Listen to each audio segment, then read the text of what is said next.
வெங்காயம், தக்காளி, பச்சை மிளகாய் 3த்தையும் எண்ணெயில் நல்லா வதக்கி எடுத்துக்கணும். வதக்கிட்டு அதை மிக்ஸி ஜாரில் எடுத்துக்கணும். எடுத்து கொஞ்ச நேரம் ஆற வச்சுட்டு நல்லா பேஸ்ட் மாதிரி நம்ம அரைச்சி வச்சுக்கணும். அதே எண்ணெயில் ஒரு 3 வெங்காயம் கட் பண்ணி பொடியாக கட் பண்ணி போட்டிருக்கோம். கூட சோம்பும் சேர்த்துட்டு நல்லா வதக்குறோம்.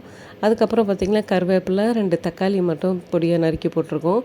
தக்காளியும் வெங்காயமும் நல்லா வதங்கணும் அப்படின்றதுக்காக கொஞ்சமாக போல் உப்பு சேர்த்துக்கணும். உப்பு சேர்த்திங்கன்னா கொஞ்சம் சீக்கிரமாகவே வதங்கிடும். அதுக்கப்புறம் நம்ம அரைச்சி வச்ச அந்த வெங்காயம் தக்காளி பேஸ்ட் இருக்குல்ல, அதையும் நம்ம இதில் ஆட் பண்ணுறோம். ஆட் பண்ண உடனே பார்த்திங்கன்னா கொஞ்சம் திக்னஸாக இருக்கும். இந்த ஸ்டேஜில் தேவையான அளவுக்கு காரம் மிளகாத்தூள் ப்ளஸ் மஞ்சள் பொடியும் சேர்த்துக்கிறோம். சேர்த்து அந்த பேஸ்ட்டு மாதிரி நம்ம கலரிகிட்டே இருக்கோம். நல்லா கொஞ்சம் கொதி வர்ற டைமில் பார்த்திங்கன்னா நம்ம இந்த குழம்புக்கு தேவையான உப்பு சேர்த்துக்கிறோம். சேர்த்துட்டு தேவையான அளவுக்கு தண்ணி சேர்த்துக்கிறோம்.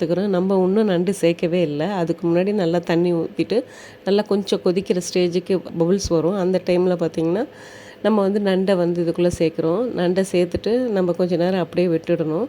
நல்லா இது கொதி வரும். நம்ம கொதிக்க சொல்லவே அந்த நண்டு குழம்போட ஃப்ளேவர் செம்மையாக இருக்கும்.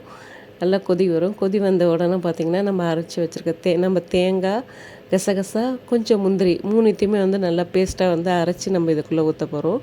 தேங்காய் ஊற்றினோன்னா பார்த்திங்கன்னா ரொம்ப நேரம் கொதிக்க வைக்கக்கூடாது. கொதிக்க வச்சா கொஞ்சம் மாதிரி நீத்து போன மாதிரி ஆகிடும். அதனால் நம்ம ரொம்ப கொதிக்க வைக்க வேண்டாம். ஒரு 2 மினிட்ஸுக்குள்ளே நம்ம ஆஃப் பண்ணிட வேண்டியது. அதுக்கப்புறம் பார்த்திங்கன்னா நம்ம கொத்தமல்லி மேலே தூவிட்டு நம்ம மூடி போட்டு மூடி வச்சிட போகிறோம். ஒரு 5 மினிட்ஸ் கழிச்சிட்டு நம்ம திறந்தோன்னா செம்மையான நண்டு குழம்பு நமக்கு சூப்பராக ரெடி ஆகிடுங்க. இது இட்லிக்கு, தோசைக்கு, சாதத்துக்கு எல்லாத்துக்குமே போட்டு சாப்பிட்லாம். சூப்பராக இருக்கும். நீங்களே செஞ்சு பாருங்கள். நண்டு குழம்பு எப்படி இருக்குன்னு கமெண்ட்ஸில் சொல்லுங்கள். இது போல் நிகழ்ச்சிகளை நீங்களும் பார்க்கணுன்னா கண்டிப்பாக நம்ம சேனலை சப்ஸ்கிரைப் பண்ணுங்கள்.